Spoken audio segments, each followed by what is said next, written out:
هوای شهر آتن هر روز سردتر می شود. کشتی‌های بزرگ صدها مهاجر غیر قانونی را روزانه به کنار ساحل می رسانند.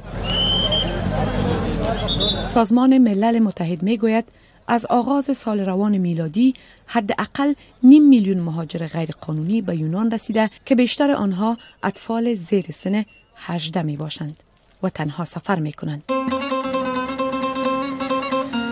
تعداد از اطفال توانستند که جای برای بود و باش خود پیدا کنند. در یک منطقه نسبتاً مرکزی شهر آتن یک مرکز خیریه برای اطفال کمتر از 18 سال وجود دارد که زمینه بود و باش را برای آنها مساعد می سازد. احمد یکی از باشندگان این مرکز از شهر کرکوک در شمال عراق فرار کرده است. وی 16 ساله بود که به تنهایی خود به یونان رسید. احمد می گوید پدرش در یک حمله انتحاری در کرکوک کشته شد.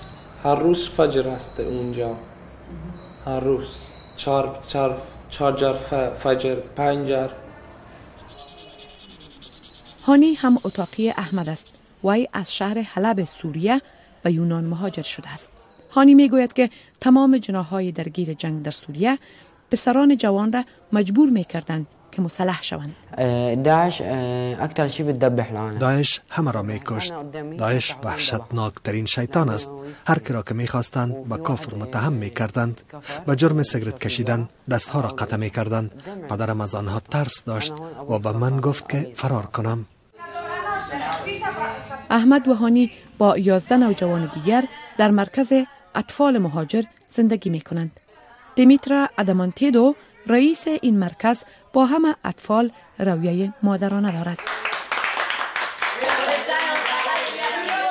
I think our priority is to make them feel safe. ما به این اولویت می دهیم که برای این اطفال محیط امن و پر از احترام را مساعد کنیم تا بتوانند که کودکی را تجربه کنند. For them that they can exist as children.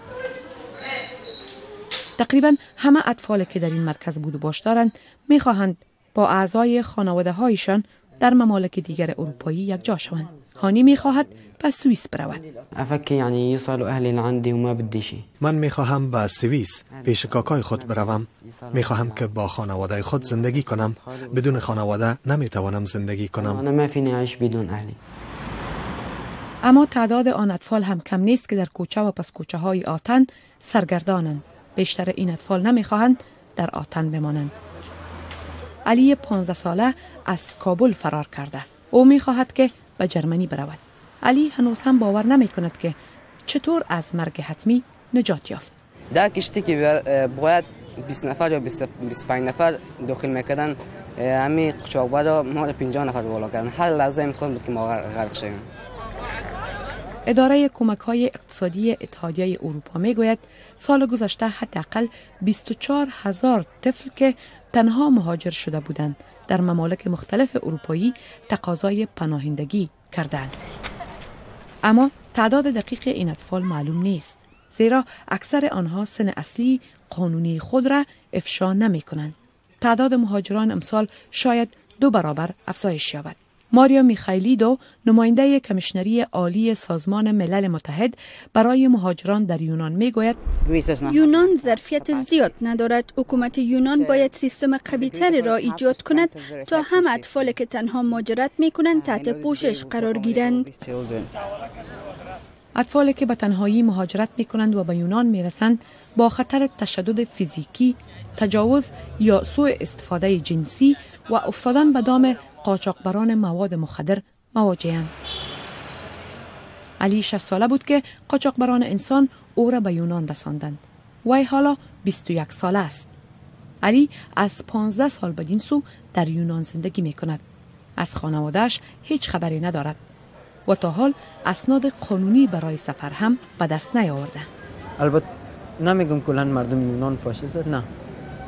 20% اینا 20 از 100% 20% اینا فاشیست. گاهی بعد بزنه در اتوبوس، در ترن، در پارک، هر جا که بشینی، در مدرسه.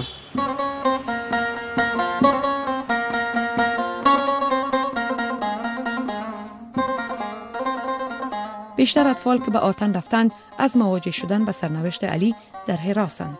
و برای نجات تلاش می کنند.